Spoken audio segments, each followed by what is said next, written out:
John Taylor, how's it going? It's going great, Zach. How are you? Doing really good. It's my pleasure to have John Taylor here with us. I'm going to be conducting an interview with him. He's recently moved to Utah, but he's studying environmental science and climate change here at Salt Lake Community College. So he's basically an expert at what he does. He knows his stuff.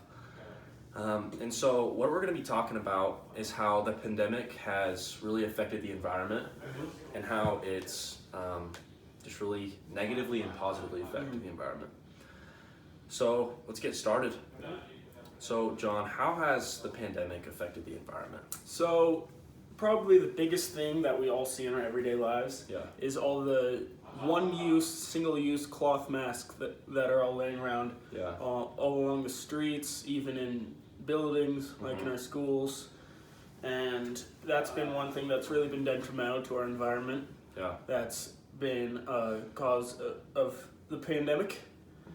And one way we can really help combat this is by making sure, when we use those single-use masks, making sure to throw them away after we're done with them, or buy a reusable mask, like a fabric mask, and you can use those over and over, you can wash them, and that's a good way to not waste all those masks and pollute all over the ground. That's really good. So there's actually a study done by the New York Post, and it just described in the article that 1.5 billion masks will be polluting the oceans this year. And it's just crazy to think that how many are being put out and just causing the environment to be trashed.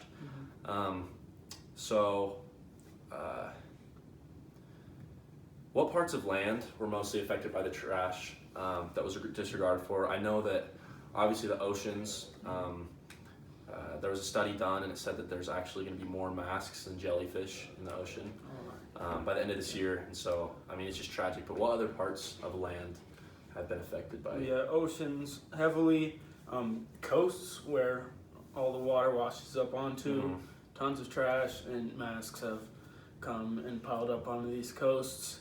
And also a big place where it's been really heavily polluted is in cities. One, because that's usually where people are most wearing these masks. That's usually where the virus is most active. And also, since there's more people, it's just more people to produce this waste. All over the city. More people, there's going to be more masks are going to be. That's really good. What trash has had the biggest effect on the environment? Obviously we know that masks are a big part. What are some other things? I mean, gloves. Are there gloves around?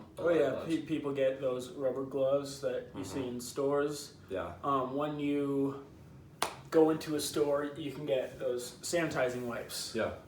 And it's really easy to walk out of the store and empty your pocket and see that sanitizing wipe and just say, oh, I don't need this anymore. And toss it out. That's one thing that's also been wasted a lot. Another thing is just handheld hand sanitizer containers. It's once you're done with those, it's really easy. It's so easy. People just throw it away. If you drop it or just it's really easy to just pollute with those too.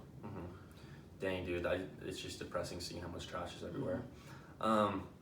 Honestly, there's just so much trash everywhere. Is there anything that can be done with the problem the pandemic has created? There's so much trash filling everywhere. Is there any incentives? Could we reward people for, placing bins? You know, what's something we could do? One big way, like I mentioned earlier, get a cloth reusable mask. You can just wash them over and over after a couple uses to make sure they don't get dirty or smelly or anything. And that will really stop the pollution of these single-use masks that we see all around. Another way, yes, we can just start recycling more with all the paper that those masks are made of. We can recycle those, and that will lead to less trash going into our landfills and piling up in our earth. That's a good point. So a recent study, another site, I know I'm throwing facts out here. That's all right. So the Mediterranean has seen around 570,000 tons of plastic flowing annually this year.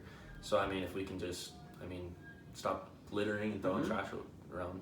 Just be mindful with the trash that you produce and just make sure you recycle or dispose of it properly. That's a big point. So obviously some bad things have come from the pandemic, but also as I was doing some research, I found that carbon emissions and gas emissions have totally gotten better since airplanes, cars haven't been driving as much, not as much. Natural gas has been hurting the environment. I saw online that BOD levels increased by 30%, and the oxygen levels have been increasing and getting very better. So, I mean, what's that like in Salt Lake City? I know that the mountains have a different effect on, I don't know, the air quality, but can you just talk about that a little bit? More recently, things have been starting to open back up. Cars have been driving around more. Flights have been getting produced, so a little bit more pollution has been being created. Yeah. But if we look back to when we first got into lockdown in around March and April, carbon emissions went way down. I was in Portland, Oregon at the time during lockdown, and it was just really interesting to see how much clearer the skies were at night. Yeah. We don't usually see stars like that. You can see the stars. It's a great view, you know. And that's because no one was really driving cars around, or flights were pretty much all shut down. Yeah. And that's one way that the environment has been positively affected by the pandemic. That's a great point. So, like, honestly, do you think we can bounce back from this? I do, and I think if we all come together as one, we can all produce less waste, and be more mindful about our environment, because this is the only Earth we got, and I think if we all come together, we can really make a big change. Heck yeah.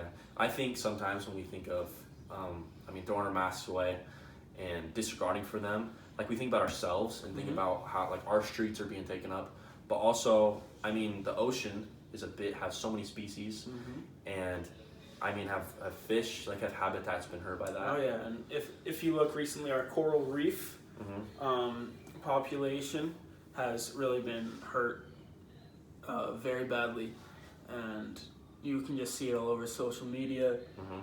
There's been reposts about these different organizations going out and cleaning up our oceans, taking out these massive bags of garbage from our oceans. Yeah. And even there have been experiments done where they go down to these coral reefs and